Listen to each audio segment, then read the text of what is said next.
Hi, this is Paul Slakis. We're here with Dr. Catherine Shainberg, and we're going to talk about DreamBirth. And thank you. Hi, Doctor. How are you? Thank you. I'm delighted to be here with you, Paul. And if you want to talk about DreamBirth, it's a method that I have developed to help women conceive, have wonderful pregnancies, have perfect births, and have happy babies when the babies are born. It's a method that's very different from all the other methods because it takes you from the beginning to the end. There are lots of bonding exercises too.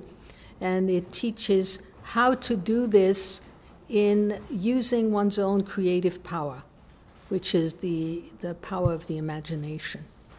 And that's even almost, I see, prior to birth, during birth, when the baby's inside. You're everywhere. Yes, we're everywhere. It's a great arc. We start with a conscious conception. Because people can come to conception in an accidental way and lots of emotions will be created. But let's say they come to conception in a clear, conscious way, having decided to do that, having cleared out all their emotional baggage, having prepared their bodies and their minds and their homes and being in harmony with their partner. There's a tradition, and I come from the Kabbalistic tradition. There's a tradition in the Kabbalah that if you do that, you bring down great souls. You know, I'd like to put that all in capital letters, what you're speaking about right now, being a father and a grandpa and so on and so forth. You know, what you're saying, the consciousness of having a child and understanding probably in that kind of a conversation the responsibility that you will have from the moment that you're going to conceive to your passing away, probably, more than likely. I mean, I was dependent semi on my mother till her last breath, to a degree. And she loved me through all that. That's a long time. And as I do with my daughter and my grandchildren. So my daughter is going to be my daughter as long as I'm here in this body and soul. So because of your book, okay, and because of your thinking, and I will say that this is one of I've interviewed thousands of people, that conceptualization thought process. So how does somebody go about that? Do they sit down and have an honest conversation? How with your thinking, can somebody benefit and really take a moment now, I'm going to, and not just, I want to have a kid? It's really, I mean, you can do that, and of course everybody does. They discuss it, they discuss their finances and all the rest. But my work is very different. My work is really to look inside. And so we have a brain that talks, and we have a brain that's full of images. So if I look inside, I can see what my deeper self really wants to do. And I have very, very short exercises, which is what the book is all about, to enable the person to take a look and to see, do I want a child now? Is there a child out there for me? And we actually have conversations with the child-to-be, and they can prepare themselves through this imaginal process that's very short and very powerful. It's based on ancient techniques that come from, again, the Kabbalah. I come from a great lineage of Kabbalah, and visionary techniques. But here we use them in a very specific way to ignite inside of the mother or the partner the desire, to see how that can happen, and then to conceive, as I say, in a very conscious way.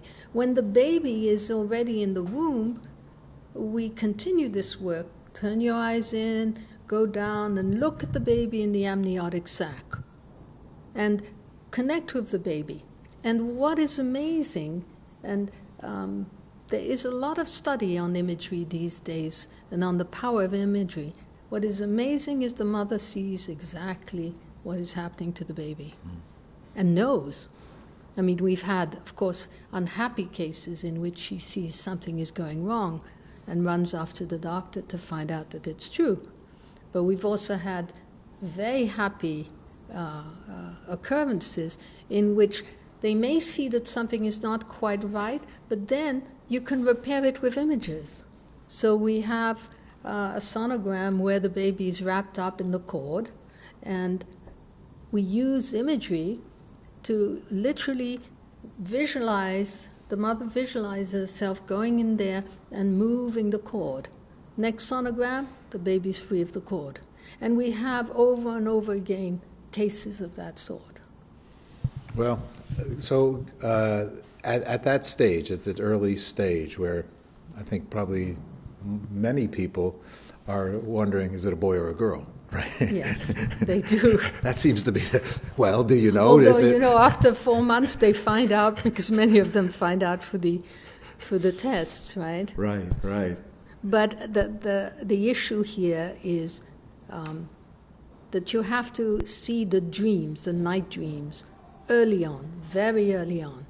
So give us some examples of these different practices that somebody can do. You have over 150, I think, even. So well, we have many more. These are just for the book, yes. Wow. Yeah. So give us some examples and how they would be used.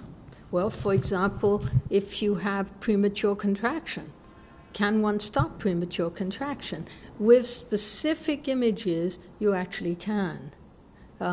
We have tried to get that into the hospitals and to get a scientific study, but it's impossible because it's too frightening, of course. I understand that. But we actually, through the images, the body moves. You know that sports psychologists, and especially the Olympic sports psychologists, are giving a lot of images to their athletes. I go more specific. How can I get my body to do this? And so I create, that's where my expertise is. I create the images that are like keys to make the body do what I'm asking it to do. So when you say images, what are we, do you draw something? Or is this all definitely in the mind and in the heart and in the soul of someone's? You close your eyes and let's say that you have high blood pressure. Okay. Okay, you close your eyes, you breathe out 3 times, slowly backwards from 3 to 1, and you visualize a white staircase. Go on up the white staircase, seeing your clothes getting progressively lighter in color until they're white at the top. Come on down the staircase in your white clothes, and then you have your doctor measure. Try it. Do you have these as suggestions in the book? Yes, of course. And what are some other suggestions that you have, that imagery suggestions to help heal or for somebody we to find? We have a lot of very specific exercises for specific difficulties in a pregnancy or in labor. But we also have a lot of emotional exercises that will allow a mother to conceive who cannot conceive because emotionally she's too tight or she's too nervous or she's had an abortion or and she feels guilty. We have a lot of emotional exercises to clear all of this up too. Okay, so this is once again another from one is having a baby, now having the inability to have a baby because of possible emotional concerns and not necessarily physical. So what would be what would physically because right? Yes, I understand. The woman will this not is be once again. Yeah. Big time powerful stuff. Right. I mean, there's all these kinds of sperm banks and there's all kinds of different ways that people are trying to figure out how to deal with this. Right. And sometimes by going away on a vacation, they conceive. Absolutely. So what would be an exercise in this kind of to have someone relax enough to maybe let their natural humanness body But they have to buy the book. Well, Am I going to give you here? No, I'm just another example. This is these are teasers. Yeah, no, I understand. And so then. Well, one of the things that we do. This is a serious study for somebody. Yes, it is. But it's fun. It's great fun to do, and all the women who do it love doing it, and their partners are doing it a lot too.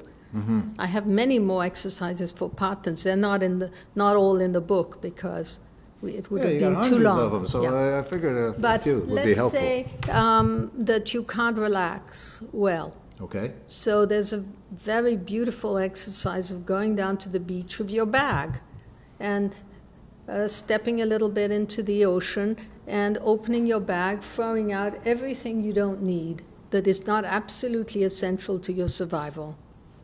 When we did that, I had one of the midwives in Australia who'd been studying that, did that with a woman who was so tight and physically tight that it was practically impossible to conceive. And they checked her afterwards, and she was completely open and completely ready if the partner were there to conceive. This makes a lot of sense to me. Yeah. But so big anyway, time. she had emptied her bag of everything she didn't need, and that works emotionally, and it also works physically, because we are made of images.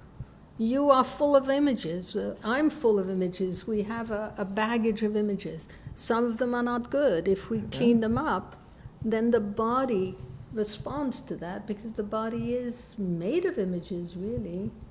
Yeah, well, for me, it's reminding me of, I can see in such I call this a very important / serious conversation we're having, because birth is and the future of our planet and the future of a family, the family is dependent upon it to carry it on, the family here. The bonding is so important. If you can begin the bonding, if you ask a person, do you think you're going to have children? They'll tell you, yes, I'm going to have 3. If you check a few years later, they have had 3. The inside knows what is going to happen. And I've seen many mothers say to me, I knew I would have a son. I knew it when I was 12 years old. And there's the son. So we have this kind of inner movement of knowledge, of an insight that is going to begin the unfolding of this journey of becoming pregnant and having a baby. Now, why is it so important? Because if you have good bonding from the very, very beginning, you're going to have good families. You're going to have good babies growing to be good adults. And so we're really bringing about a much more harmonious situation by teaching these women the basic language, which is the language of our dreaming. You start with Marc Chagall, a quote here, okay? If I create from the heart, nearly everything works. Right. Which is your mantra, I will say here. Okay, all right. If from the head, almost nothing. But when I say from the heart, I'm really talking about because if I look at somebody, it's everything about them, their coloring, their movements, everything that affects me, their smell, the sound of their voice. So I'm already bringing images into myself, and so I'm using that as the primordial language of experience. And a mother, when she starts off on this great journey, which is the journey of creativity for a woman, the greatest creative adventure of her life, she's also creating her own self in many different levels.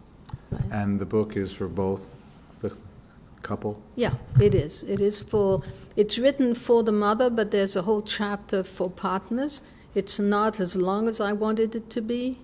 It was 90 pages when I finished it, and it was cut back because we didn't have room. But yes, there are lots of exercises for the partners. And what gives us one kind of a thought for a partner? For a partner? Yes. Well, attentiveness, because very often the partner feels left out. The woman is pregnant, the partner is left out a little bit. So let's say he learns how to literally stand next to her or in her shoes and listen to the baby. He can talk to the baby, because what people don't realize is that our dreaming is a way to communicate. So many couples have the same dream at night. How come? Well, they're laying close together. He can do the same thing. He can visualize himself standing in her shoes, carrying the baby, and talking to the baby. This is you haven't said anything that's not important yet. And so, because like as to go on. and I like you to.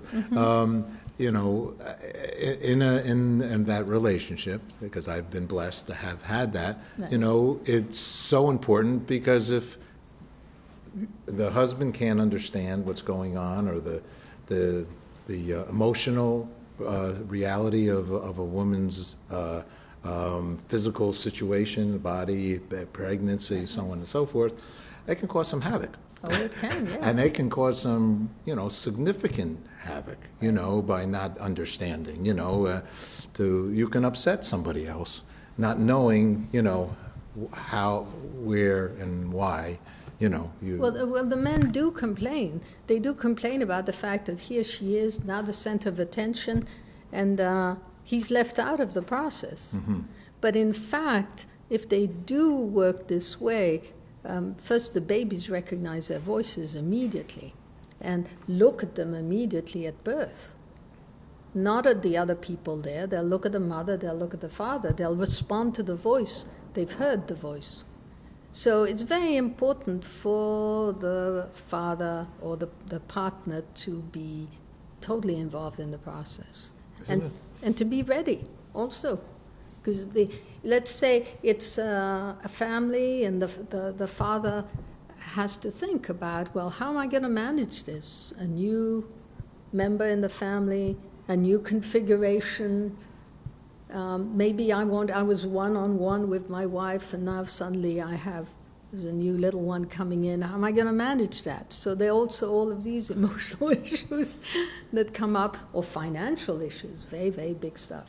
No, we'll make that another part here. Yeah, but I have a lot of exercises there. for that, yeah. Yeah, and that, you know, life is stressful prior, life is a little more involved Maybe during. more fun, too. And, you know, how to deal with all these kinds of things. Yeah.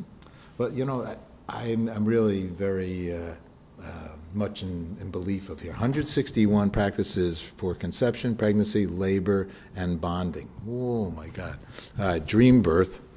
You know, we could talk for a long time. I know about this. Yeah. And what is, you know, what do you want people to gain here from your book? I want them to understand that, let's say if you have a new plant and you water it and you put attention to it, your plant is going to grow better. If you do that to your own body, because your body is conscious, so you look into your body and you talk to it, you say to your body, well, what do you need to, let's say, become pregnant? And the body will say, well, my ovary is dark. And I've seen that hundreds of times. So we clear the ovary, we massage it, and then everything starts to sparkle, and they conceive. We have made our connection to the body, and we have accepted that the body is conscious, and we work with that, which is so important. If we do that also with our children, we're beginning to learn how to bring attention to them in a loving, caring, and proactive way, instead of just sitting back and wondering, what am I going to do with this crying infant? There are ways to change this whole atmosphere that we bring to the infant. How do I come out from my office screaming on my cell phone, and then I come back home to see this crying infant? How do I deal with that? Are the cries their speech? Yes, of course. Yeah. because they don't have language, but they do have experiential language, imagery language, dream language. And so we can talk to our infants that way too, and they'll feel it. I mean, we've talked to premature babies just by putting our hands over them and visualizing their lungs getting better, just visualizing the lungs growing perfectly.